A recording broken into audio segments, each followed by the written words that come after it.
Hello and welcome to this podcast for anyone considering applying for the 9 Dots Prize. I'm Jane Tinkler, Senior Manager for the prize, and we're looking for entries that will really stand out and engage readers. So we've asked 3 successful writers to share some of their ideas, experience and advice. In this podcast, we'll be exploring one of the challenges in any piece of writing: how to balance small details with the broad sweep of the main theme and message. A small detail brings something to life. I think it creates for the reader a sense of immersion, knowing what people ate, how people sounded, the kind of beds they slept on. The ideal is to use the little telling detail to stand in for something much bigger. Real people are more unexpected and weird than stock characters. And the more you can drill down to that specificity, the better story you're telling. Let's begin by meeting our writers. My name is Petina Gappah. I'm an international trade lawyer from Zimbabwe. I'm also a writer. And so far I have written 2 novels. I've written 2 collections of short stories. I have written 3 plays. And I am just now completing what I hope will be my first ever essay collection. So I'm very interested in talking about nonfiction and in sharing how the tools that I use in my fiction can also work in writing nonfiction books. My name is Tim Harford. I'm sometimes called the undercover economist. I write a column for the Financial Times. I present more or less on BBC Radio 4 and a storytelling podcast called Cautionary Tales. And I've written 9 books, the most recent of which is How to Make the World Add Up. Just between you and me, we're having this conversation on the 17th of September and it's publication day, so I'm pretty excited, to be honest. Hi, I'm Helen Lewis. I'm a staff writer on The Atlantic and the author of Difficult Women, A History of Feminism in 11 Fights. I wanted to write a book about feminism, having written about it for about a decade now, but it's obviously quite a large subject to address, so I needed to find a way in, and that's when the idea of doing it in fights seemed to appeal. Looking at what made these women achieve what they did and actually not rubbing all the hard edges off them, trying to present them as full and complex actors rather than as kind of saints in a stained glass window. All of our writers use specific techniques to engage their readers and draw them into the story. Let's find out more about how they do this. I think the best way of balancing small details in the big picture is to use the small details to draw out the big picture. I love those stories where we're talking about something at a very broad level, but then we sort of like zoom in on the particulars. It's easier for me, I think, to illustrate the how by showing you an example. So if I may, I'm just going to read a small paragraph from an essay that I wrote about the effects of the Berlin Conference, because my argument was that Europe's past is Africa's present. So I wanted to put the reader in the room in Berlin in 1884, where these men, led by Bismarck, divided up a continent. Where no natural boundaries existed, the men in Berlin drew precise borders determined by geographical coordinates. Thus, in a dispute between France and Italy, they agreed that Italy was to own the land that lies north of a line from the intersection of the Tropic of Cancer and the 17th meridian to the intersection of the 15th parallel and 21st meridian. They acted as though Africa was one borderless land. They ignored the various city-states, kingdoms and yes, empires that existed in what they called Darkest Africa. Families and nations were torn asunder, villages divided. Instead came oddities like those straight lines in North Africa and Namibia, the creation of a teeming populous state called Nigeria, and another, the Belgian Congo, made up of different nations and city-states, and the insertion into French-speaking Senegal of an English-speaking sliver of land in the form of an entity called the Gambia. If I had been writing this as a straight piece, it would have been about this fact happened, 15 powers met in Berlin in 1884. But what I wanted was for the reader to actually feel the monstrosity of what was actually done. They treated Africa as though it was land that belonged to no one. So by putting in the detail of the straight lines, you really understand that it was a total carving up of something on a map and not something where real people with real flesh and blood people who loved, who worked, who lived, who died, who buried each other, who had their own languages lived. By bringing in those details, and especially I just love the detail of sort of like Gambia suddenly becoming a separate state from Senegal. So in that respect, really, the families and villages were completely divided up. So that's really what I was trying to do, showing the larger story of what happened in Berlin in 1884 and how it is going to and continues to affect Africans today. One of the stories I tell very early on in the book is about Austin Bradford Hill and Richard Doll, who are two British epidemiologists who are, I think, well known in Nerdland, which is where I hang out, for providing some of the first compelling evidence that smoking cigarettes dramatically increases your risk of lung cancer. So I begin with the detail that they began work on New Year's Day, 1948. It's partly just, it gives you a time and a place, right? When was this happening? Was it 1952? Was it 1980? Was it 1066? I mean, you've got to give a date. But it says something else, doesn't it? It suggests a certain kind of work ethic, a certain sort of neatness. On New Year's Day, wouldn't we normally expect people to be taking the day off and enjoying a holiday? So there's that little hint of a detail there without bogging the reader down or the narrative down. My first tip would be to make sure that whenever you introduce a person in your writing, you make sure that you give a sense of who they are. When I first introduced Constance Lytton, Lady Constance Lytton, who was the highest, most aristocratic member of the suffragettes, you see her through the eyes of Annie Kenney, who was her great friend and colleague, who was a working class woman. She was a former mill girl. And she talks about her aristocratic bearing and talks about the fact she kind of wafts in sort of trails of silk scarves. And you see in the difference between their kind of clothing, both the class difference between them and the kind of person that you think Constance Lytton is, slightly kind of ethereal, slightly otherworldly. Just all of those things that you soak up, those are the kind of little details that will give your story vivacity and life and help you illuminate the broader themes that you want to do. And of course, lively details, perhaps even a bit of a story, can be particularly useful if your subject matter is quite abstract, maybe even a little daunting for some readers. One of the things I'm trying to do in How to Make the World Add Up is to get people to engage with statistics in a grown-up way, not to be afraid of statistics, to be empowered about the way they think about numbers. Of course, one of the ways that one can get people interested in complex or abstract ideas is through storytelling. Monday, the 9th of October, 1974. The place? Washington, D.C., near the picturesque tidal basin. A quiet, leafy sanctuary not far from the White House. The time? 2 o'clock in the morning. A car is weaving around in the darkness at speed with its headlights off. The police pull the car over, at which point a flamboyantly dressed woman with 2 black eyes jumps out of the passenger's side, runs down the road yelling alternately in English and Spanish, and jumps into the water.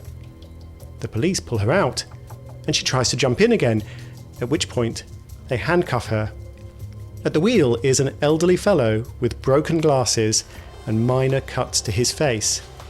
He is steaming drunk. Just another night in DC, perhaps, except the woman, Annabelle Battistella, was better known as Fanny Fox, the Argentine firecracker, an erotic dancer at the Silver Slipper nightclub.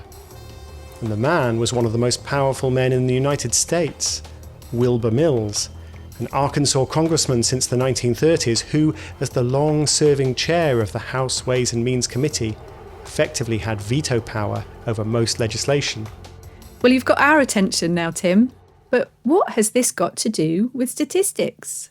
It's a cheap trick, it's a hook to get people thinking about official statistics. What happened as the side effect of Wilbur Mills and Fanny Fox being caught by the police was there was a reshuffle in Washington, the result of which was a remarkable economist called Alice Rivlin being put in charge of a new office called the Congressional Budget Office. And from that point, I'm able to talk about what the Congressional Budget Office did and still does, why it was so important, how it really improved the quality of governance in the United States. And from there, build out to why official statistics matter, how they help governments make better decisions. And another way for a writer to engage the reader is to include personal information and their own responses to what's happening. So this is a section from the chapter on education where I talk about Sophia Jex-Blake, who was one of the first women to go to medical school and join a university in Britain in 1870, which she did in Edinburgh. And so I visited Edinburgh to see Surgeons' Hall, and I ended up in the Pathology Museum not long after lunch. And once I finished looking at the exhibits that were about Sophia Jex-Blake, I found something else.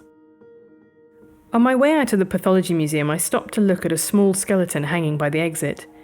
It dates back to 1800 and belonged, according to the caption, to a woman with osteomalacia, a softening of the bones caused by a vitamin D deficiency. The starkness with which the caption set out the known facts was like a punch to the stomach. The bone disorder affected the woman's pelvis, and she became pregnant 6 times, losing every baby. During her 7th pregnancy, doctors confined her to bed, it noted. She consulted the surgeon, John Bell, who made an incision into her womb to deliver the baby. The child survived, but unfortunately she died 20 minutes later from blood loss. The skeleton was sold to the medical college in 1825. I looked up again at the tiny childlike figure. Who was having sex with this woman despite knowing that pregnancy could kill her? Did she feel obliged to keep trying for a baby because of the society she lived in? When the doctors advised her to stay in bed during her 7th pregnancy, did they not realise, or not care, that the miscarriages were her body's way of saying, I can't do this? Did they choose the baby's life over hers? And then, the eternal question of women's history. Thanks to Edinburgh University's record keeping, I knew that the surgeon who operated on her was called John Bell. His contribution to medicine is written into eternity. But what was her name? I walked out into the August sunshine thinking, this is it. This is the lesson. Medicine cannot be something that is done to women. It has to be done by them too.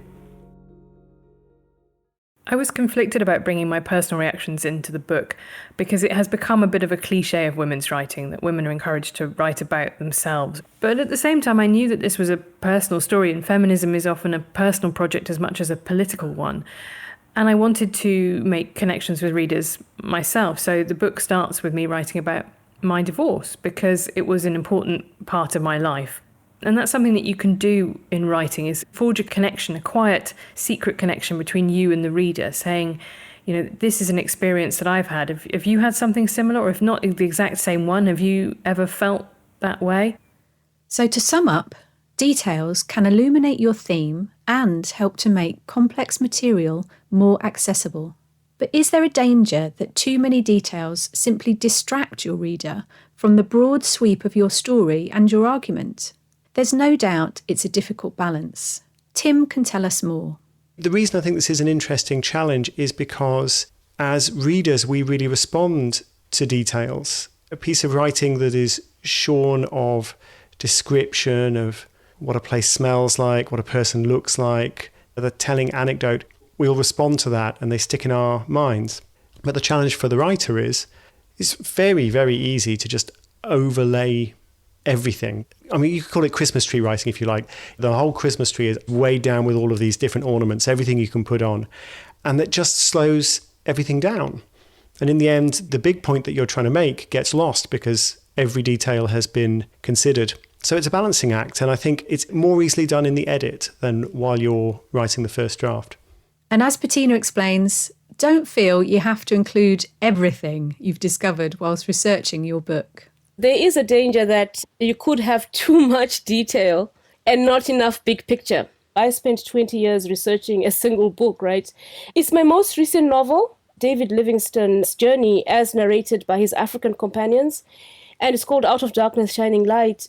So I spent more than 20 years reading everything I could, reading all of David Livingstone's letters in the National Library of Scotland. I traveled the world looking for these companions, from the village in Chitambo in Zambia where Livingstone died to Bagamoyo in Tanzania. There were times I felt personally that I was getting so caught up in the glory of my own research that I sometimes forgot that I was actually just writing the story of these men and not the story of the entire history of Victorian exploration in Africa. It's so tempting to want to sort of like show all the knowledge you've gained, but then you sometimes forget that there is a bigger story, there is a bigger narrative arc there is a bigger picture that you want to draw. Be careful then not to get carried away with the colourful details. But if you concentrate on a particular situation, might that mean your writing won't relate to a wider context?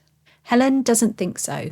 It's a total red herring to think that the more detailed and precise you are, the more you're narrowing your scope.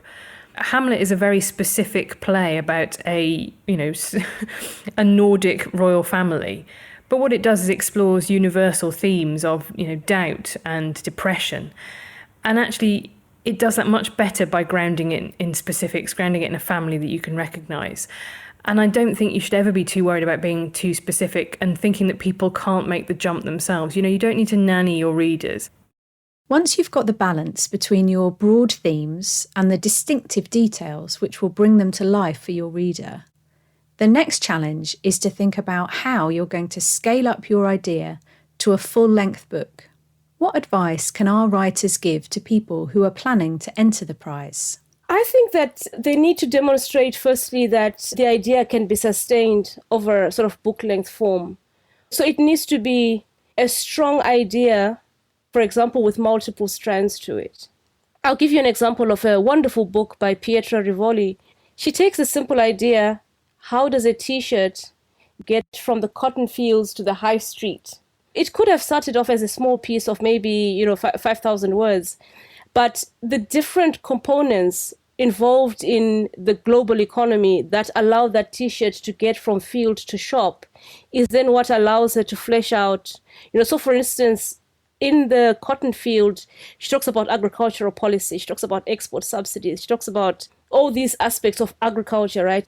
It's an extraordinary book, and it's such a simple idea, easily expressed in about 4 or 5 pages, but it becomes something really quite extraordinary in the hands of a gifted storyteller. The main challenge from developing an idea to full book length is structure. You can't rely on one great idea and then I'm going to sit down and I'm just going to write until I run out of words or thoughts. You have to actually put your tent pegs in the ground before you start building the structure on top of them. Look again at drama, which is all about structure. We have certain ideas about what we expect when we watch a film or a play, about when things will happen, when the big reverse will happen, when the low point will come, what the ending will feel like, when that's satisfying. And you should follow exactly the same premise with a book. So you're building an argument brick by brick.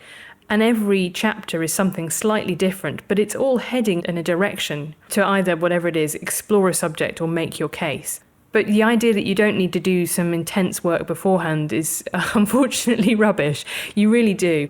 I think if you've got a strong summary, you'd be surprised at how far that takes you. So often I see books where I think, I don't know what it is that the writer is really trying to do here. It's like a book about some stuff, rather than a book making a particular point, telling a particular story, making a particular argument. It's just a sort of a discussion of a whole kind of pudding of facts. You see that too often, and it suggests that the original summary, the original concept wasn't strong enough.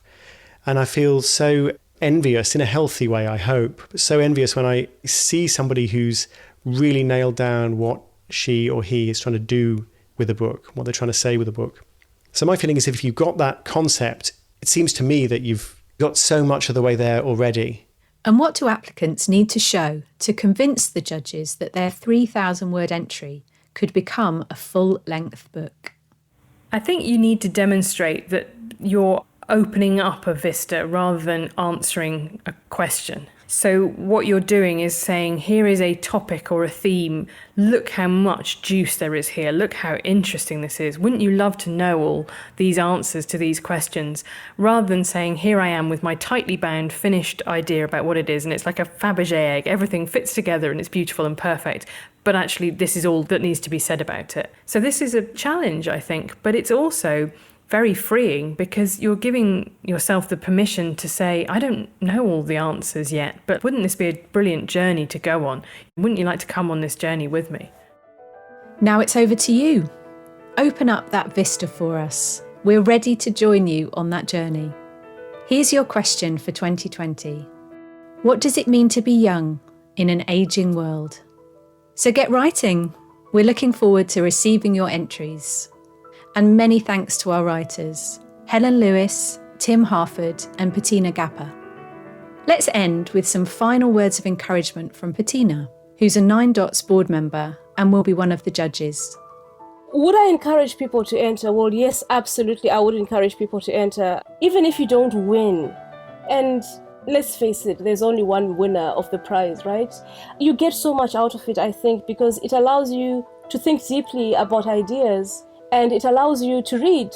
The proposal that you submit to the prize might not be the big idea that we're looking for, but it doesn't mean that it's not a big idea.